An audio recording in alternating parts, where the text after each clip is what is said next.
depend on the author. The author at the moment wanted it mainly from the point of view of making a comment. This is now, and at a certain point he doesn't care what it is that's going on as long as it is now.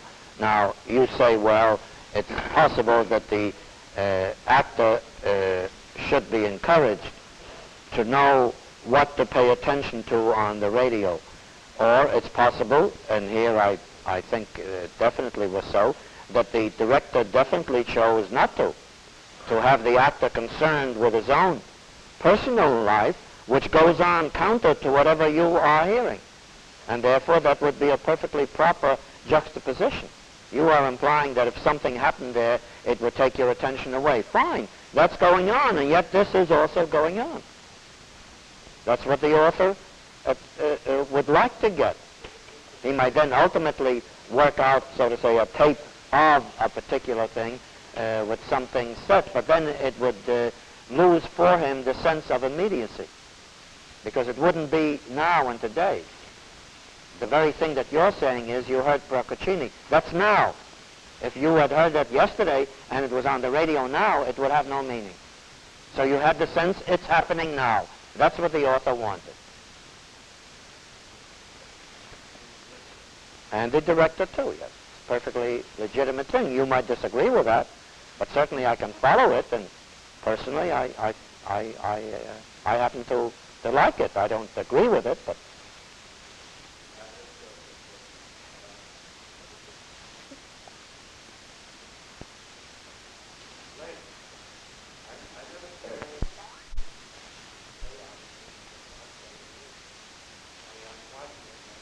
at a certain point, you see, we cannot follow everybody's process of thought, you see. And it has often been said, and rightly so, that the criticism that one makes, or what one says, is often more a revelation of what you're concerned with, rather than what the author, and especially here, what the actor is concerned with. That's why I'm rather particular at times in differentiating those kind of reactions. As you know me, you know I like to discuss those kind of reactions. But nonetheless, they have no place here, because they open the thing to the whole problem of taste and personal responsiveness. I can tell Arthur what I like, and if he likes it, fine. But what we are concerned with here, which are the technical problems that we have, which by being carried out make whatever is done on the stage more believable and more logical. That's what we are concerned with. And now, because we are presented here with new plays and with a directorial thing, contribution, and also with the fact that the plays are rather special in a certain kind, our minds then immediately leap to these problems and forget the central problems which I feel always remain in acting.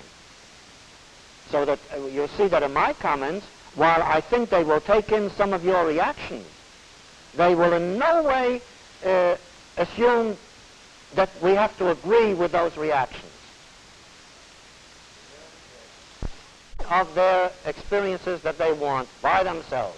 They want hope, they put on a cape, and they've got hope. They want sunshine, they put on this, and they've got sunshine. They need the sand, he takes it out, he puts it on, you see, in a very special part of the body, and he's got sand, and so on and so forth. Everything seems very clear, and also by both the reactions of the author and seemingly the reactions of some of the people who have already spoken. That part of it was clear. Now, you're not wrong, at least to the extent that I agree with you. You're not wrong in your reactions. The whole point is that you insist on drawing them back to areas that we are not permitted to go into, rather than in drawing them back to those areas that we are permitted to observe, to make clear to the actor, and therefore where there is no possibility of argument, because God knows there always is, but where we do not need to be called in question. There doesn't have to be an argument about it. I don't have to ask anything, but it was very clear, and if there was something unclear, and there was, because you will see Martha tried to suggest something about it, and I think you are too. But there again, you are suggesting it in terms of what you would put in terms of making some demand on them which they have to supply without necessarily agreeing with either you or me or anybody else. Because I do think that there was something lacking in the work of both of the people, and also, therefore, for me, in the directorial part. Now, in the first place, because when we see new plays here and directed work, this always takes place. We tend to forget the actors a little bit, even where we seem to talk to the actors. We're really talking at the actors. We're using them only to find out things that we need to know for our larger reactions, because we tend to react more as audiences. It's a new play. We're interested in the author. We're interested in the directing. The play itself is a little intriguing and so on. And therefore, we tend to forget the basic problems of the actor, just as the basic problems of any craftsman. I don't care whether it's electronic music or whether it's, I don't know, ultimately we will probably have some kind of electronic music which you don't even hear, but which makes effects upon you in some kind of way. It has to be well done. You see, whatever it is that's being attempted has to be done. To me, therefore, the basic problem of acting remains in any play and under any conditions and circumstances, because it's through the actor that the director and the author make their point. And especially when we get to many of the modern plays, or if you wish, modernistic plays, which are more suggestive, where it's difficult, where the play itself does not prescribe and does not demand a realistic continuity, so that we have no experience of our own to gauge as to what's happening. When we know clearly he's committing suicide because of this and this and this, then my own imagination works, and I often put in motivations for him. But here, where the author leaves us up in the air, we know he's committing suicide, we don't know why. More is demanded from the actor rather than less. There seems today to be the idea that in the modern plays that are being done, we don't need actors such as we train, so to say, or such as have been trained for the last 2,000 or odd years or something like that.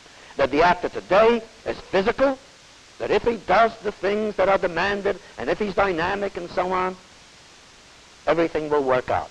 Well, what happens is actually that it does, to the same extent that it's worked out in the past.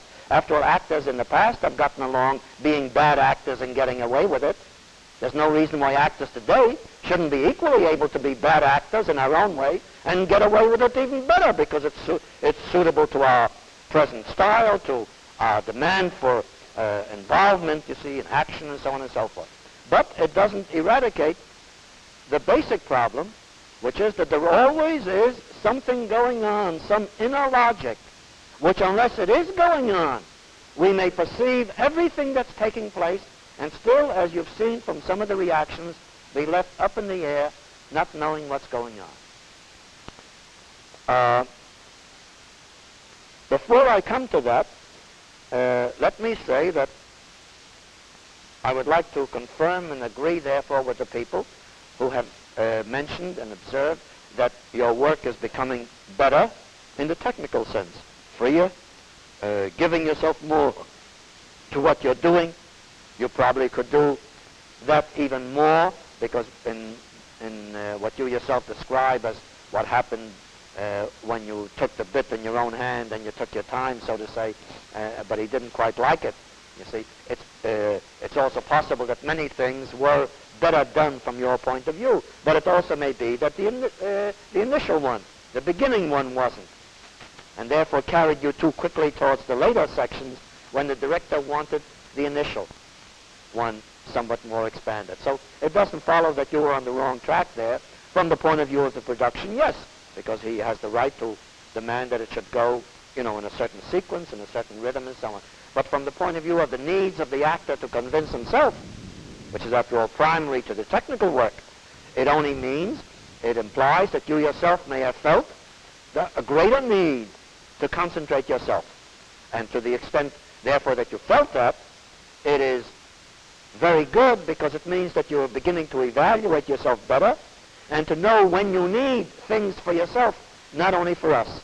Because it did seem to me that on each one of the problems, you yourself could have done more work by yourself, not in the production, but separately. So that the going into them and the noises and the sensory things could be more expeditiously done, so that they really then would create on the stage not only a sense of something being done, but that sense of magic which sometimes is so rare in the theater and which we can accomplish, by the way, in plays generally, but especially in the modern plays, because they deal with these new kind of things that can be done today, and therefore they do create a much greater imaginative kind of reality than the one that we're accustomed to, you see. So that to the extent that you were aware or that you felt that you actually would like to take more time in some of the moments, you were completely right technically, not from the point of view of the play, but technically completely right. I do not quite understand the difficulty at the beginning, you see. I can only therefore ascribe it to the simple fact that in the later moments, the author had plotted the sequence out very well, had given you physical objects, you see, in which you could be in contact with, and as a result of which, therefore, you could accomplish the specific reality that you were at that time trying to create. At the beginning, the author set the result, but not what it came from.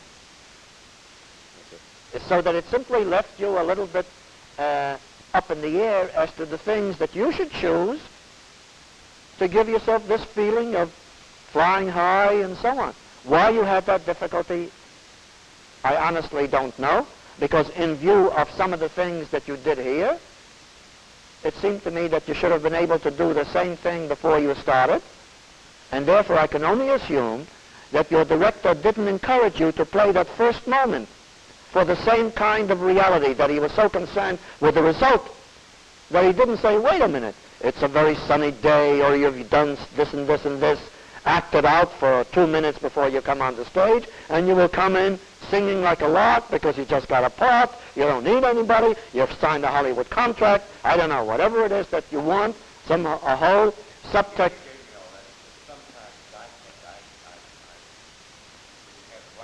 Wait a minute.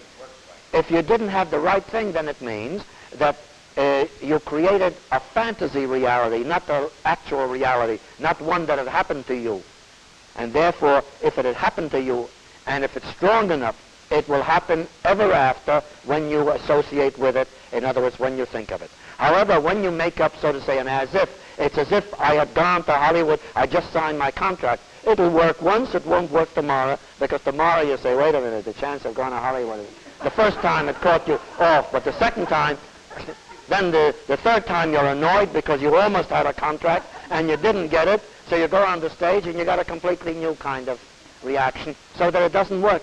It has to change by the very fact that it's imaginative, and therefore, by the way, it's no stronger, no better than the imaginative thing in the play. Why should it be better than whatever it is that the playwright says there? So that unless we make those things more precise, more specific, and more personal, it won't work. In addition to that, in this particular play, therefore, it could have been done by means of an emotional memory thing, which would have worked very well, and actually I think would have supplied for Ed unconsciously much more unification of the whys and the wherefore, because exactly, so to say, how happy you were and where the extent to which you were and the extent to which you danced and so on, or the extent to which you wanted to do whatever else you wanted to do, would then really be supplied by the effect of memory, by the personalization, which would give you many of those details without you having to work for them. In addition to that, without working for you, the telephone coming in with your effort to try to maintain your concentration on it will therefore, again, naturally create the degree and amount of reaction